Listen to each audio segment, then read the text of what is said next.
At sa pagkakataong ito ay minarapat nating makausap ang isa ho sa mga personalidad na binabanggit ng International Criminal Court. Ito ay layunin natin na mabigyan ng pagkakataon din na makapaglahad ng kanyang saloobin itong isa ho sa mga tinukoy ng International Criminal Court. Babati natin sa Bombo Radio Philippines, we're nationwide and worldwide. Si Bombo Dennis Hamito po ito. And together with me, si Bombo Victor Liantino. Welcome to the program, former Justice Secretary Vitaliano Aguirre II. Magandang gabi po sa inyo. Magandang gabi, Dennis, Victor, at magandang gabi rin sa inyong mga taga-subaybay, sa inyong viewers and listeners. Ayan. Kami ho'y unang-una mangungumusta po sa inyo sapagkat medyo matagal ang pagkakataon na kayo'y muli naming nakadaupang palad sa Himpapawid. Ano po yung naging focus ng inyong atensyon the past years at after na bumaba bilang kalihim ng Department of Justice para din po sa kabatiran ng inyong mga taga-suporta? Thank you, Dennis. Actually, after my resignation sa Department of Justice noong April 5, 2018, I was appointed sometime in 2020 up to 2021 sa National Police Commission. So after that, after the expiration of my term, I decided to continue with my practice of law. So I re-established my law office. Kaya up to now, I am practicing my profession. Alam mo, ayaw ko namang mag-retire sapagkat although I'm already nearing 80, I'm still, I think, I could still practice my profession very well, and I've been attending my cases personally. Kaya yun ang aking pinagkakabalahan after 2021. So hindi ko akalain na sa aking pananahimik, kaya matagal-tagal na tayong hindi nagkakadaupang palad, meron palang ganitong namumuong parang seems na charge sa akin sa ICC na talagang mariing kong pinabubulaanan sapagkat ako'y walang kaalam-alam dyan. Hindi ko malaman, hindi first instance kung bakit ako sinama.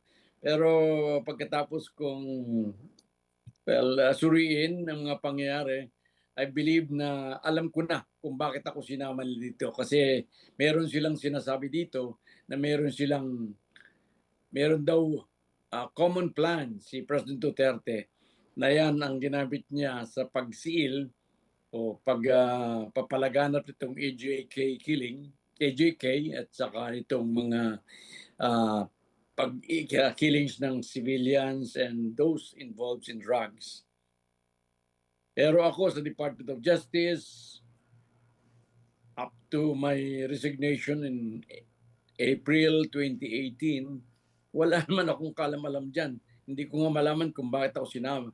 Pero yun nga, I believe na kaya ako sinama para maging credible yung kanilang allegation na mayroong common plan or parang state policy si President Duterte. And I believe that they're going to use it during the trial of the former president doon sa Hague ngayon. I see. I'm just curious, Secretary, kung inyo pong marapatin na ano po yung initial na naging reaction ninyo the moment na nalaman po ninyo na kabilang kayo doon sa listahan. Ano ho yung pinagkakaabalahan nyo that time? Medyo mabigat ho kasi ito, no? Crimes against humanity, yun sinususugan ho nito. At ang direksyon ay kapareho nung, kumbaga, kinakaharap din ni former President Rodrigo Duterte. Well, may mga pagkakaiba siguro. But of course, iisa kumbaga ang pinag-uugatan dyan sa International Criminal Court, Secretary. Binasa ko yung kanilang release, itong less reductive. Kasi nung nagkaroon ako ng notice nito sometime in September 2025. Pero ang nakalagay lang doon, yung Aguirre lang, walang first name. Pero siguro, sabi kong ganyan, ako na yan. Gawa ng wala namang Aguirre sa Duterte administration that held a high public office, kundi ako lang. Pero yun nga, hindi ko siniseryoso sapagkat wala naman akong kinalaman dito kahit kaunti.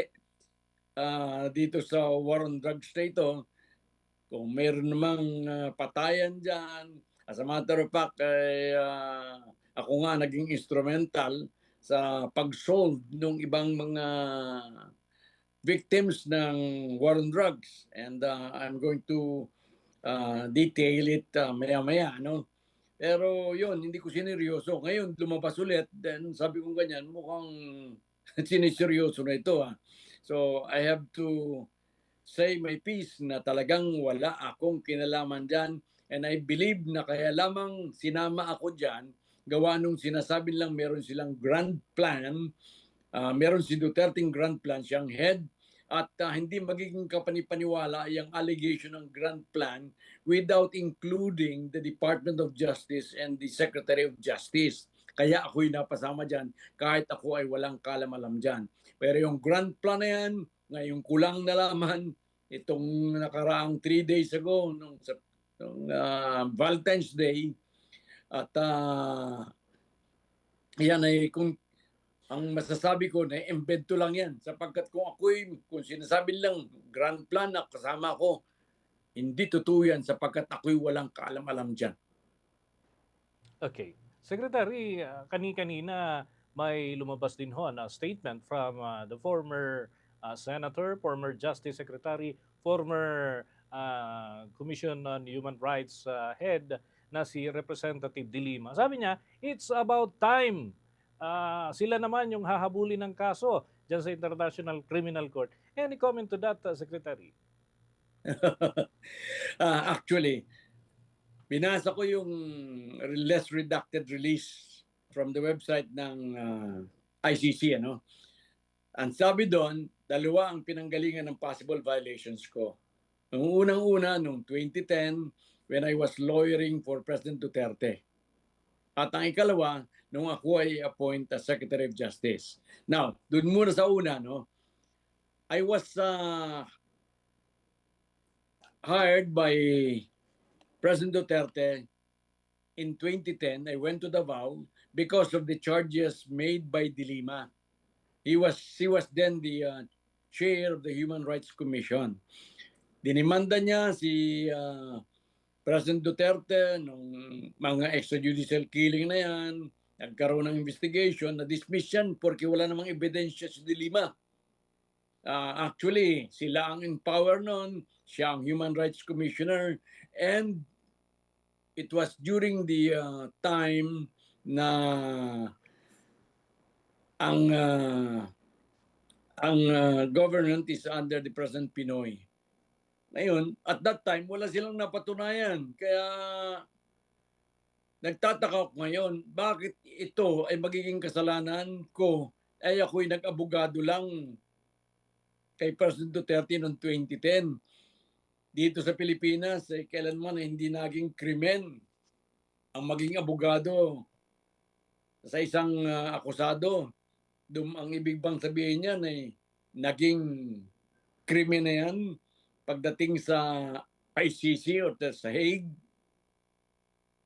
So, nitong namang pangalawa, ang possible daw nitong ako'y Secretary of the Department of Justice, matatandaan at ito's on record na ako mismo ang instrumento kung bakit itong kilala ninyo itong si Nakian de los Santos, si Carl Arnaiz, at saka si Kulot de Guzman. Yan yung tatlong teenager na yung may very high profile case yung kanila na pinatay ng mga pulis dyan sa Caloocan ata. Ako ang nagpatawag doon sa mga magulang niyan, sa relatives niyan.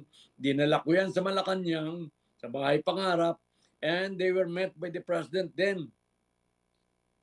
When they were face-to-face with the president, sinabi nila yung kanilang reklamo, yung kanilang hinaing, and after that meeting, all the policemen were charged, they were tried, and they were convicted. And as a matter of fact, I believe a few months ago, the Supreme Court came out with a decision dismissing their appeal and affirming the sentences imposed upon them by the Regional Trial Court of Caloocan. So ako mismo ang naging daan para bigyan ng hustisya sina Kian de los Santos, Carl Arnaiz, at saka itong si Kulot de Guzman.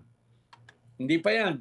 Ako rin, matatandaan ninyo na yung father ni Mayor Kerwin Espinosa ngayon ng Albuera Leyte, yung pinatay doon sa loob ng bilangguan si Mayor Rolando Espinosa.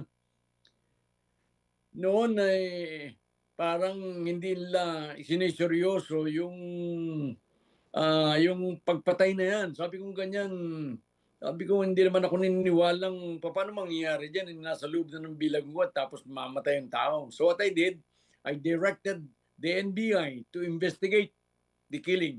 And I believe that because of this investigation by the NBI, the necessary charges were filed and some were convicted. Hindi ko nalaman kung ano ang naging resulta, but I was told that some were convicted, some were acquitted. And even Kerwin Espinosa himself, when he was charged before the Department of Justice,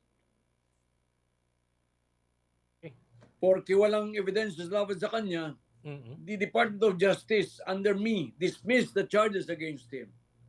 So, ang ibig sabihin nun, hindi kami basta-basta, hindi kami kaalam dyan sa perpetration ng AJK o ng anumang pagsuporta diyan.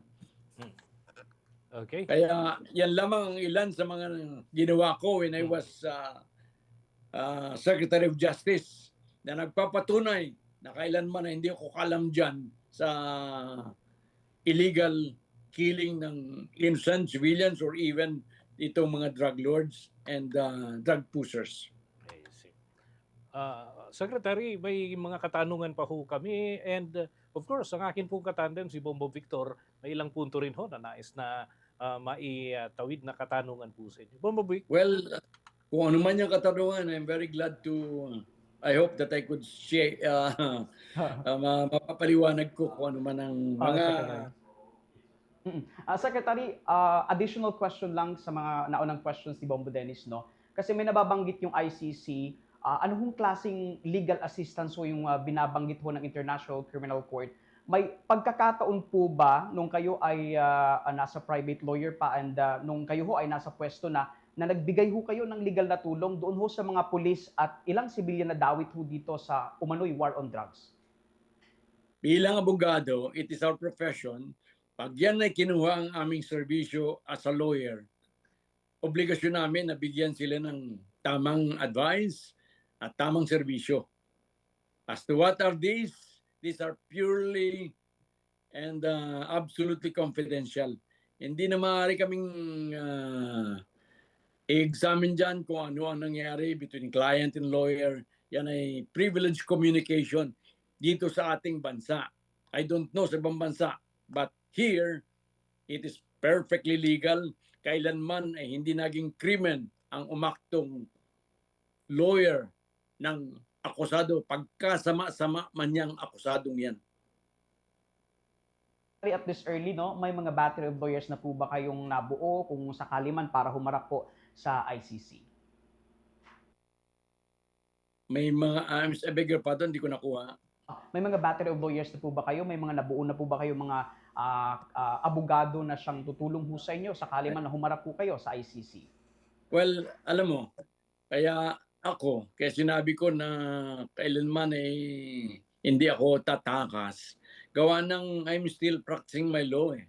That is my, dyan lang ako kumukuha ng suporta ng pamilya ko, pansuporta ng sa mga apo ko, sa pagpapaaral ng apo ko. And of course, dapat maganda kami. We are already in the twilight years of our life. Maghahanda kami para at least kung kami magkasakit ng aking misis, meron kaming madudukot man lamang.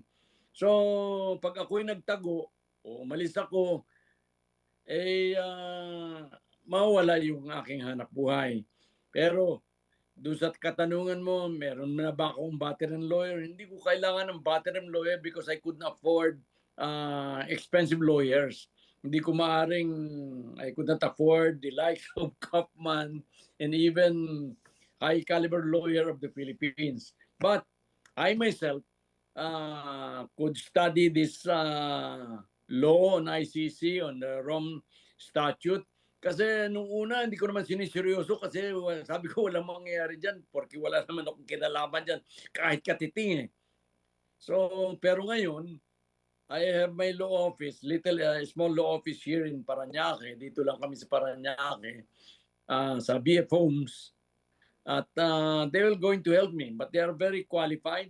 I believe that we could file the necessary, the appropriate petition before our Supreme Court para maprotektahan ko lang yung aking constitutional and other statutory rights as a citizen of this country. Opo. Secretary, kung mag-i-issue ho ng arrest warrant laban ho sa inyo, well, kusa ho ba kayong sasama o ilalaban nyo muna dito sa korte sa Pilipinas at igigiit na wala ng jurisdiksyon ng International Criminal Court dito sa ating bansa? Of course, tulad ng sabi ko, although hindi ako aalis ng Manila or ng Pilipinas, I'm going to fight against this any illegal order, lalong-lalo na from the ICC or from any foreign tribunal. I believe na wala ng jurisdiction, katagal-tagal na yan eh. Matagal na tayong nag-withdraw from ICC in 2019 pa. And I believe that 2 years passed bago sila mag-umpisa ng investigation. So even under the Rome Statute, may nagsasabi, although hindi ko pa na masyadong mapag-aralan ito, na wala nang karapatan ang ICC to proceed with this trial. That's why I think yung abogado ni President Duterte is questioning up to this time the jurisdiction of ICC to try him. Ganyan din ang gagawin ko, pero mag-uumpisa ako dito sa Pilipinas. I'm going to begin with filing a petition with the Supreme Court dito sa atin because I believe na yung pagkakadala kay President Duterte violated his constitutional right without due process ang pagkakawan sa kanya. Niwala man lang under the Constitution dapat binigyan ng due process ang ating former president.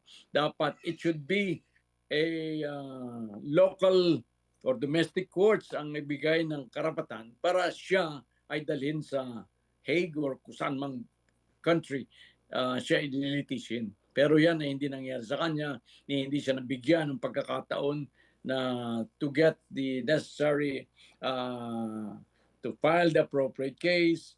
Walang-wala, sandaling-sandali lang, nandun na siya. He was whisked away to the ICC. Last question na lang on my part, Secretary, no? Well, ano po yung mensahe nyo sa Office of the Prosecutor ng International Criminal Court at maging doon sa mga pamilya ng mga biktima ng umano'y AJK na naniniwala ho na isa ho kayo sa mga naging arkitekto nitong madugong war on drugs? Go ahead, Secretary. Yes, ang pakiusap ko lang dyan sa mga yan, especially doon sa mga organization, doon sa mga personalities na nagsasabi na dapat mag-issue na ang ICC ng warrant of arrest against Secretary Aguirre. Tingnan muna ninyo, wala naman kayong kaalam-alam sa nangyayari sa akin o ano ang ginawa ko. Ano bang nagawa ko? Meron ba kayong alam na specific na nagawa ni Secretary Aguirre, ni Attorney Aguirre na violated your rights? Yung mga biktima, meron ba kayong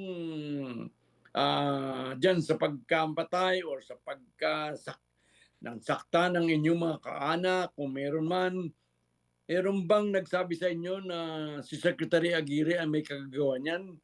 Ngayon, ang appeal ko dito is not only to ICC.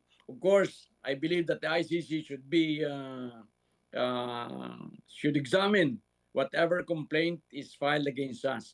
But I'm more appealing to the Supreme Court na during the last 5 months ata, they came up with a rule. This is the latest rules of court, yung on extradition.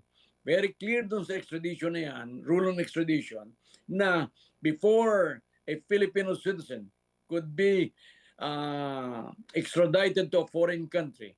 Merong nag-request na foreign country na gusto siyang itry doon. Sinasabi doon sa rules of extradition na dapat dumaan muna sa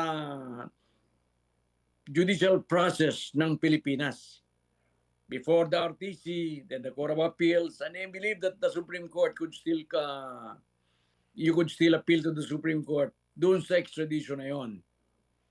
Kaya yun ang sana gusto ko ring mangyari, na sana may katulad na gawin ang Supreme Court ng ganon, dahil para lamang sa ikaliliwanag ng ano ba ang karapatan nga ng Pilipino. Yung bang mga katulad naming 8 na inakusahan na sa kasama as one of the 8 perpetrators, co-perpetrators. Kami ba, ano ang karapatan, ano ang magagawa namin para protektahan yung aming karapatan sa ilalim ng saligang batas? Kasi ang saligang batas natin, ang pinakamataas yan, mas mataas yan sa treaty, kaysa sa Rome Statute, sa lahat ng batas ng Pilipinas. This is the sovereign law. Kaya't yan ang dapat, kung ano ang sinasadyan, kung ano ang sa human rights, sa Bill of Rights, dapat yan protektahan. And I believe that the Supreme Court could still or should form or make another rule respecting proceedings in a foreign tribunal. Kasi yung extradition is only when a foreign country request for trial of a Filipino citizen. Ito, hindi naman foreign country itong ICC. It is a foreign tribunal. Kaya sana ang Supreme Court ay maglabas din ng specific rule para lang maging klaro. Ano ba ang karapatan? Ano ba ang dapat gawin dito sa Pilipinas bago dalhin ito sa ICC or sa anumang foreign tribunal? Yan that's my prayer, na sana ay mabigyan ng time ng Supreme Court itong appeal namin katulad ko. Okay. With that, Secretary, maraming salamat po sa pagkakataon na kayo'y aming nakausap sa mga oras po na ito. And Happy Chinese New Year na rin po ang aming pagbati po sa inyo, Secretary. Happy Chinese New Year, and salamat din sa pagkakataon binigay niyo sa akin na kahit papaano ay nakapagpaliwanag ako at kahit papaano ay nasabi ko yung nasa kaluban ko at kung ano yung pinipray ko na sana mangyari at gawin ng Supreme Court.